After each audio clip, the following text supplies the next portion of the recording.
बिस्मिल्लाहिर्रहमानिर्रहीम। अस्सलाम वालेकुम।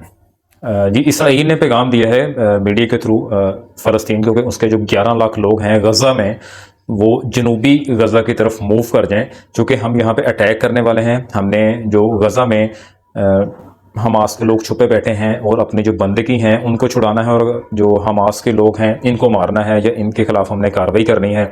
तो जो वहाँ पे लोग निहत्ते अवेलेबल हैं जो फ़लस्तीनी हैं, ताकि उनको नुकसान ना पहुँचे, तो वो सारे लोग मूव करके जो उनकी जनूबी पट्टी है वहाँ पे मूव कर जाएं। अब यहाँ पे क्वेश्चन ये खड़ा होता है कि वहाँ पे तकरीबन 20 लाख लोग रहाइश पजीर हैं गज़ा के अंदर। तो जहाँ पे जो इलाका डिफ़ाइन कर रहे हैं उसमें भी तकरीबन 10 से 11 लाख लोग हैं जिनको 24 आवर का टाइम दिया जा रहा है, और कहा जा रहा है कि आप जनूबी रास्ते में इख्तियार करें और वहाँ पर जाकर रहाइश पजीर हों। अब क्वेश्चन यहाँ पे ये खड़ा होता है कि वो 11 लाख लोग अपना घर बार छोड़ के, साजो सामान छोड़ के, जो कि पिछले 3 दिनों से या 7 दिनों से भूखे प्यासे बैठे, जिनके पास खाने के लिए खुराक नहीं है, पीने के लिए पानी नहीं है, और हॉस्पिटल तक वहाँ पे मुयस्सर नहीं है। उनका एक ही हॉस्पिटल है, अल शिफा हॉस्पिटल, जिसमें भी मरीज़ों की भरमार लगी हुई है, और वहाँ पे बिजली की सहूलत नहीं है, और वहाँ पे मेडिसिन भी उनके पास नहीं है, और ना नई मेडिसिन पहुँच रही हैं। तो वो भूखे प्यासे लोग 11 लाख लोग एक जगह से दूसरी जगह मूव कैसे करेंगे? अगर वो लोग वहां पे मूव कर भी जाते हैं तो सवाल ये खड़ा होता है कि वहां पे वो क्या सड़कों पे रहेंगे? वो कहाँ पे अपनी ज़िंदगी गुजारेंगे? वहाँ पे खाएंगे कहाँ से, पिएंगे कहाँ से, और बाकी मामला तो अपने सर अंजाम कैसे देंगे? और एट द एंड वो देखें, इनको ये भी नहीं बताया जा रहा कि वो वहाँ पे कितने दिन के लिए रहेंगे। 2 दिन, 4 दिन, 10 दिन, 15 दिन, आखिर कितने दिनों में ये कार्रवाई इसराइल मुकम्मल कर लेगा? उस कार्रवाई को मुकम्मल होने के बाद क्या वो वापस जा सकते हैं? उसको कोई डेडलाइन दी जा रही है? उतने दिन के उनके पास खुराक है, पानी है, ये बाकी मामला ज़िंदगी गुजारने के लिए उनके पास मौजूद है? अगर नहीं है तो वो लोग कैसे जाएंगे? अगर वो वहां पे नहीं जाते तो ये इजराइल कह रहा है कि हम वहां पे हमला करेंगे, तो फिर जो वहां पे आम लोग हैं उनकी जाने का खदशा है। डेफिनेटली उनकी जाने का खदशा नहीं है, उनकी जानें ली जा रही हैं और ली जाएंगी। और अगर वो 11 लाख लोग एक जगह पे मूव कर भी जाते हैं, जैसा कि इजराइल कह रहा है, तो उनमें आपस में एक भगदौड़ मच जाएगी, जिसके नतीजे में उनकी अपनी ही लाइफ डिस्टर्ब हो जाएगी। और दूसरा, वो लोग ये सोच रहे हैं अगर हम वहां पे चले जाते हैं तो पीछे ये जो हमारा जिनमें ये रहाइश पजीर हैं उन पे ये बमबारी करेंगे, अटैक्स करेंगे, जारी बात है वो घर तो गिर जाएंगे। तो वो अगर वापस भी आते हैं, उनको जो खदशा है, तो वो आकर रहेंगे कहाँ पे? वहां पे तो वो हालात रहेंगे नहीं उनके आने के बाद। और दूसरा, वहां पे उन्होंने किस तरह की जिंदगी गुजारनी है वो भी उनको नहीं समझ आ रहा। और जो हमास है वो उनको कह रहा है कि ये प्रोपोगंडा है, इजराइल की तरफ से किया जा रहा है, तो आप बिल्कुल भी परेशान मत हों, आप अपने घरों में मौजूद रहें। तो ये ऐसा कुछ भी नहीं करने वाले। तो कुछ हद तक उनकी बात में भी सदाकत है, इस वजह से क्योंकि अगर वो लोग वहां पे मूव कर जाते हैं तो जब वापस आने के लिए उनके पास कोई रास्ता नहीं बचेगा।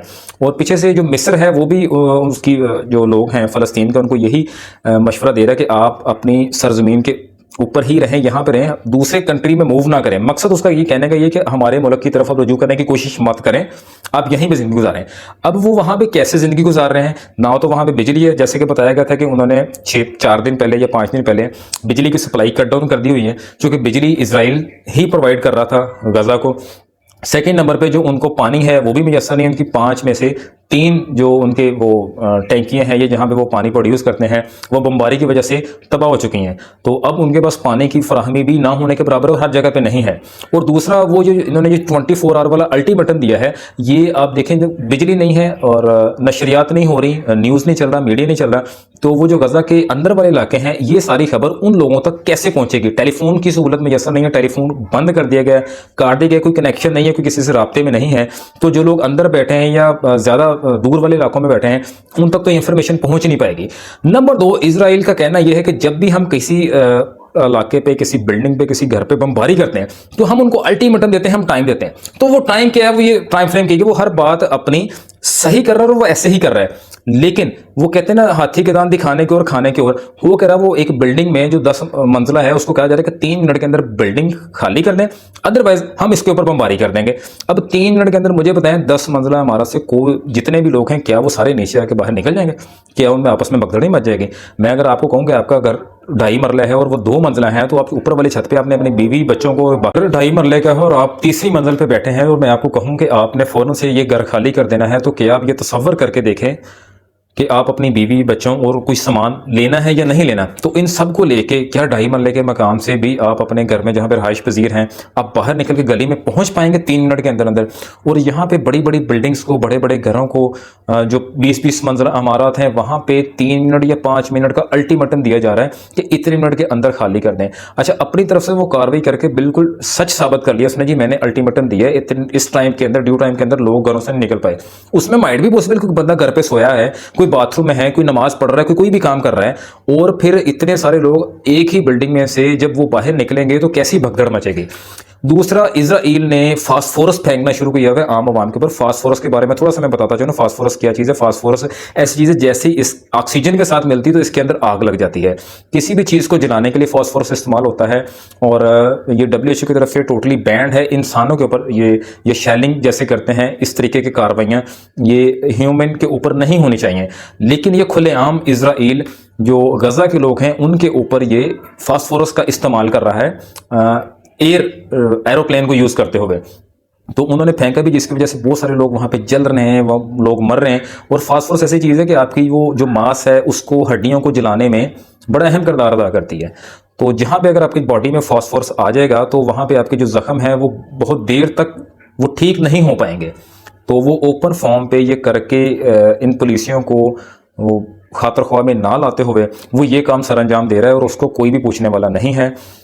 جو عرب ممالک ہیں ان کی آپس میں میٹنگ ہوئی ہے، انہوں نے کہا ہے کہ جو حماس نے کیا ہے، جو بندگی بنائے ہوئے ہیں، ان کو چھوڑنا چاہیے، یہ ان کا بیان ہے۔ اور ان کو چھوڑنے کے بعد جو اسرائیل ہے اس کو غزہ کے جو لوگ ہیں، جو فلسطینی عام لوگ ہیں، ان کے حقوق کا بھی خیال کرنا چاہیے۔ اس سے زیادہ انہوں نے بھی کوئی بیان نہیں دیا۔ تو جو لوگ ہیں ان کے علاوہ وہاں پہ جو میڈیا ہے، میڈیا کو اسرائیل میں بہت کنٹرول کیا گیا ہے، میڈیا کے اوپر بھی حملے ہو رہے ہیں، اور وہاں پہ آپ نے دیکھا ہوگا نیوز میں آپ کو دیکھنے کو ملے گا جو مختلف قسم کے رپورٹرز ہیں ان کے اوپر حملے ہوئے ہیں، وہ زخمی ہوئے ہیں۔ تو ڈر سے وہاں پہ لوگ جا نہیں رہے، کوریج نہیں کر رہے، تو جس وجہ سے سارے حالات وہ ٹوٹلی کھل کے سامنے نہیں آ پا رہے۔ انٹرنیٹ کی سہولت وہاں پہ نہیں ہے، جس کی وجہ سے آپ کو سوشل میڈیا سے وہاں پہ بہت ساری چیزیں ملتی رہیں، ایسا بھی نہیں ہو رہا۔ تو آپ یہ دیکھ سکتے ہیں کہ جتنا بھی ظلم و زیادتی وہ کرنا چاہتے ہیں غزہ کے لوگوں کے اوپر، عام عوام کے اوپر، وہ کر رہے ہیں۔ اس کے کرنے کی وجہ یہ ہے کہ یہ لوگ یہاں سے اس ملک کو چھوڑ کے چلے جائیں۔ ہر حال میں وہ یہ چاہتے ہیں کہ وہ یہاں پہ کوئی بھی باشندہ رہے نا، لیکن سوال یہ اٹھتا ہے کہ ان کو یہ نہیں بتایا جا رہا کہ وہ آخر جائیں تو جائیں کہاں۔ ملتے ہیں اگلی ویڈیو میں۔ السلام علیکم۔